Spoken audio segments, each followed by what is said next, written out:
ব্যবসা বাণিজ্যে কাউকে বিশেষ সুযোগ দেওয়া হবে না, সাফ জানিয়েছেন তারেক রহমান। বিরোধী দলের কাছে দায়িত্বশীলতা প্রত্যাশা, সবাইকে ঐক্যবদ্ধ থাকার আহ্বান। দায়িত্বশীল বিরোধী দল হিসেবে কাজ করার ঘোষণা ডক্টর শফিকের। ৩০টি আসনে ভোট পুনর্গণনা ও শপথ স্থগিতের দাবি জামায়াতের।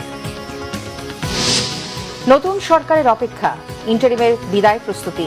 মঙ্গলবারের মধ্যে নতুন এমপি ও মন্ত্রিসভা শপথের সম্ভাবনা। ডক্টর শফিক ও নাহিদের সঙ্গে কাল সন্ধ্যায় দেখা করবেন তারেক রহমান। বিএনপি চেয়ারম্যান, জামায়াত আমির ও এনসিপি আহ্বায়ককে প্রধান উপদেষ্টার অভিনন্দন বার্তা। এবার সত্যিকারের বিশ্বাসযোগ্য নির্বাচন হয়েছে বলেছেন ইইউ পর্যবেক্ষকরা। শান্তিপূর্ণ ও সমৃদ্ধ জাতি গঠনে পূর্ণ সহযোগিতার আশ্বাস জাতিসংঘের। দেখছিলেন ক্রাউন সিমেন্ট সংবাদ শিরোনাম। এবার বিস্তারিত। জনগণকে অভিনন্দন জানিয়ে বিএনপি চেয়ারম্যান তারেক রহমান বলেছেন, নির্বাচনে নিরঙ্কুশ বিজয় বাংলাদেশের বিজয়, গণতন্ত্রের বিজয়। জনগণ যে বিশ্বাস রেখে বিএনপিকে বিজয়ী করেছে, কাজের মাধ্যমে তার বাস্তবায়ন করা হবে। বিএনপি চেয়ারম্যান বলেন, জাতীয় ঐক্যই শক্তি, বিভক্তি দুর্বলতা।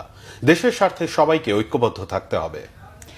নেতাকর্মীদের শান্ত থাকার আহ্বান জানিয়ে তারেক রহমান বলেন, দুর্বলের ওপর সবলের অত্যাচার মেনে নেওয়া হবে না। কোনো অপশক্তি যাতে সুযোগ নিতে না পারে সে ব্যাপারে সতর্ক থাকতে হবে। ভিন্ন মত, ভিন্ন দলের সহযোগিতা কামনা করেন তিনি। বাংলাদেশ ও এদেশের জনগণের স্বার্থ রক্ষা করেই পররাষ্ট্রনীতি নির্ধারণ করা হবে বলে জানান তারেক রহমান। আরো জানাচ্ছেন জাহাঙ্গীর আকন। দলের চেয়ারম্যান তারেক রহমানের নেতৃত্বে দীর্ঘ ১৭ বছরের লড়াই সংগ্রামের পর একটি অবাধ, সুষ্ঠু, নিরপেক্ষ নির্বাচনে ভূমিধস বিজয় বিএনপির। নির্বাচনে বিএনপির সংখ্যাগরিষ্ঠতা অর্জনের পর থেকেই সারা দেশের মানুষ, দেশি বিদেশি গণমাধ্যম অপেক্ষায় ছিলেন সরকার প্রধান হিসেবে দায়িত্ব নিতে যাওয়া তারেক রহমানের বক্তব্যের। অবশেষে সেই অপেক্ষার অবসান হল বিকেল ৩:৩০টায়। হোটেল ইন্টারকন্টিনেন্টালে হাসি মুখে হাত নেড়ে শুভেচ্ছা জানিয়ে নির্বাচন উত্তর সংবাদ সম্মেলনে হাজির হন প্রধানমন্ত্রী হিসেবে শপথ নিতে যাওয়া তারেক রহমান। নতুন সরকার নিয়ে কি পরিকল্পনা, সরকারের সামনে কি চ্যালেঞ্জ, এমন নানা প্রশ্নের জবাব মেলে তার সংবাদ সম্মেলনে।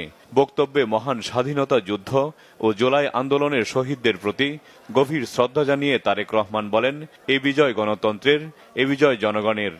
দেশের স্বাধীনতা প্রিয়, গণতন্ত্র প্রিয় জনগণ আবারও বিএনপিকে বিজয়ী করেছে। আলহামদুলিল্লাহ।